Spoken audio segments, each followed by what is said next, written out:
El destino es un lienzo tejido con dolor, engaños y un amor que desafía el abismo. En la promesa una súplica desesperada resuena entre los muros sagrados, mientras en la sombra un robo de genio amenaza con desvelar un juego de poder mortal. Pero la verdadera agonía comenzará cuando el infiltrado se encuentre cara a cara con la muerte, en una noche que lo cambiará todo para siempre. ¿Están listos para precipitarse en el abismo de estas verdades ocultas? Lo buscó de nuevo, pero esta vez no era para hablarle de su vocación, sino de su propia supervivencia. El destino, burlón y cruel, había conducido a María Fernández a la pequeña capilla del palacio, donde encontró a Samuel absorto en la oración. La llama temblorosa de una vela proyectaba su sombra alargada e inestable sobre la fría pared de piedra, casi como un presagio. Samuel, susurró María, su voz reducida a un apenas audible aliento, como si cada palabra le costara un esfuerzo inmenso. Él se giró y al ver la desolación más sombría pintada en su rostro, se levantó de inmediato, sus ojos interrogando los de ella con urgencia. María, ¿qué te pasa? Tu rostro. No puedo más, confesó ella, y las lágrimas, que había retenido con una fuerza sobrehumana durante días, comenzaron a brotar incontrolablemente, deslizándose por sus pálidas mejillas como ríos desbordados. Ya no puedo quedarme aquí. Este lugar está plagado de fantasmas. Cada rincón me recuerda a Hannah. Cada silencio me grita su ausencia. El odio de Petra me está consumiendo por dentro como un fuego maligno. Y ahora, incluso Rómulo y Emilia están a punto de irse.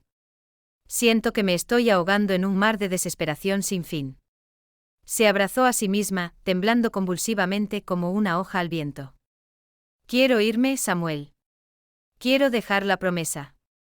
Necesito encontrar un nuevo rumbo, un lugar donde el dolor no me despierte cada mañana con su fría garra y no me acueste cada noche con su insoportable peso. Un lugar donde pueda respirar de nuevo, donde la esperanza pueda volver a florecer. Su confesión era un grito desesperado de ayuda, una súplica del alma. Ya no era la joven fuerte y resuelta que todos conocían, era un alma rota, frágil, que imploraba una salida de aquel infierno personal. Samuel la miró y en ese momento su propio dilema sobre el futuro en el obispado pareció encogerse, casi desvanecerse, frente a la imponente magnitud del sufrimiento de María. Su deseo de abandonar el palacio no era un capricho, no una huida sin motivo, sino una necesidad vital, una urgencia primordial para su supervivencia. Y él, que siempre le había ofrecido consuelo, amor y un puerto seguro, de repente se sintió impotente, vacío de toda posibilidad de ayudarla. ¿Cómo podía pedirle que se quedara en aquel infierno, solo por él, por la esperanza de un futuro juntos que parecía cada vez más inalcanzable? ¿Y cómo podría soportar la idea de que ella se fuera y la perdiera para siempre, un abismo de soledad? Su corazón estaba en lucha, desgarrado entre su deseo y su necesidad. Su camino hacia la sede episcopal, su futuro como sacerdote, todo quedaba en un segundo plano, empañado en aquel instante. En ese momento crucial, solo existía el dolor desgarrador de María y una terrible pregunta que le atormentaba el alma: ¿tenía derecho a ser un ancla en su vida, manteniéndola atada a un lugar de sufrimiento, o debía ser el viento poderoso que la ayudara a desplegar sus velas y huir lejos de tanto y opresivo sufrimiento? La idea de un futuro sin ella era un abismo de vacío, pero la idea de un futuro con ella consumida por el dolor era una tortura aún peor, una condena sin fin. ¿Ustedes qué habrían hecho en el lugar de Samuel? ¿Habrían retenido a la persona que aman a costa de su felicidad, o la habrían dejado ir, aunque eso significara perderla para siempre? Díganos su opinión en los comentarios, queremos escuchar sus reflexiones sobre este dilema desgarrador. Mientras en los corazones se desataban pasiones incandescentes y miedos paralizantes, en el hangar se desarrollaba un drama diferente, más sutil, más insidioso, pero no por ello menos cargado de futuras consecuencias. Manuel, el apasionado de la aviación, estaba completamente fascinado, casi hipnotizado, por las mejoras revolucionarias que Toño le proponía para los motores de sus queridos aviones. Toño, un mecánico competente y fiable, pero carente de esa chispa de genio creativo, explicaba los ajustes con un entusiasmo que rozaba lo teatral, gesticulando y mimando sus supuestas intuiciones. Vea, Marqués, decía con una falsa modestia, se me ocurrió que si reconfiguramos el flujo de combustible y ajustamos el ángulo de las válvulas de esta manera, podemos obtener mucho más empuje con un consumo de combustible drásticamente menor. Su tono era el de un inventor genial. Es un ajuste delicado, sí, pero el resultado es verdaderamente asombroso. Y para respaldar sus afirmaciones, mostraba bocetos detallados, diseños técnicos de una precisión y elegancia que dejaron a Manuel boquiabierto. Eran ingeniosos, casi revolucionarios para la época. Manuel examinó los planos con minuciosa atención, impresionado más allá de toda medida. Toño, esto es brillante. Honestamente es un verdadero salto de calidad. ¿Cómo se le ocurrió una idea tan genial? Toño sonrió una sonrisa ligeramente forzada, casi antinatural, que no llegaba a sus ojos. Bueno, ya sabe, Marqués. Uno se devana los sesos toda la noche pensando y repensando, preguntándose cómo hacer volar aún mejor estas maravillas. Supongo que fue pura inspiración del momento, una fulguración repentina. Pero Manuel, a pesar de estar entusiasmado con los resultados, no era ingenuo. En su mente flotaba una ligera desconfianza, una vocecita insistente que le decía que algo no encajaba del todo. Conocía a Toño. Era un buen trabajador, sí, incansable, pero le faltaba esa chispa de genio, esa capacidad de innovación pura, que los planos detallados y complejos revelaban de forma tan evidente. Sin embargo, la admiración por la obra en sí misma superó, al menos por el momento, sus crecientes dudas. Sea como fuere, concluyó Manuel, con los ojos brillando de excitación, es un trabajo excepcional. Tenemos que ponerlo en práctica inmediatamente. Lo que Manuel no sabía, y que podría desmoronar su mundo, era que el verdadero genio detrás de esos planes revolucionarios pertenecía a Enora, la discreta pero increíblemente talentosa asistente de Toño.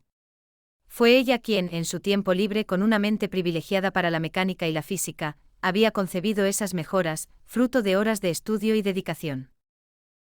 Toño, al ver la oportunidad única de obtener el favor y el reconocimiento del marqués, se había apropiado de sus ideas sin el menor escrúpulo, con una fría determinación. Hábilmente había manipulado a Enora, haciéndole creer que era mejor que él presentara los planes, argumentando que el marqués prestaría más atención a un hombre, casi una imposición velada. Y así, mientras Toño se deleitaba con los cumplidos y las alabanzas de Manuel, hinchándose con un mérito que no era suyo, Enora observaba desde lejos en silencio, con una mezcla agridulce de orgullo por su trabajo y una profunda amargura por el mérito que le había sido vilmente robado. Su colaboración, que debería haber sido una alianza de talentos y una fuente de crecimiento mutuo, se había transformado en una cruel farsa, un engaño tejido en las sombras. Toño estaba sembrando las semillas de una mentira que, tarde o temprano, daría frutos amargos y venenosos, y Manuel, sin saberlo, estaba construyendo su admiración y sus sueños aeronáuticos sobre cimientos de engaño y de un robo aún no descubierto. Antes de continuar, y para no perderte ni un solo segundo más de estos increíbles giros, recuerda suscribirte ahora mismo al canal. La promesa aún tiene mucho por revelar. La noche cayó sobre el palacio de los duques de Carril como un sudario negro, denso y pesado, trayendo consigo un silencio antinatural y opresivo. Lope, incapaz de conciliar el sueño, tenía la angustiosa sensación de que las paredes oscuras de su habitación se estaban cerrando lentamente a su alrededor, asfixiándolo. El silencio de la noche, en lugar de traer paz y descanso, amplificaba cada crujido de la madera antigua, cada susurro del viento entre las rendijas, transformándolos en presagios de muerte inminente. Decidió con una urgencia repentina que le atenazaba el estómago, que ya no podía esperar más. Tenía que encontrar una forma de comunicarse con el mundo exterior, de advertir sobre el peligro mortal que había descubierto, sobre las oscuras tramas que se ocultaban en aquel siniestro lugar.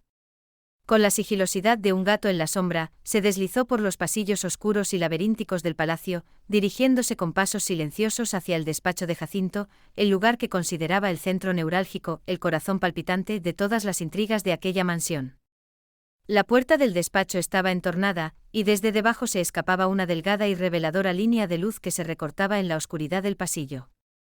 Se acercó conteniendo la respiración, con el corazón latiéndole desbocado en el pecho, y se puso a escuchar, los oídos tensos como los de un animal en alerta.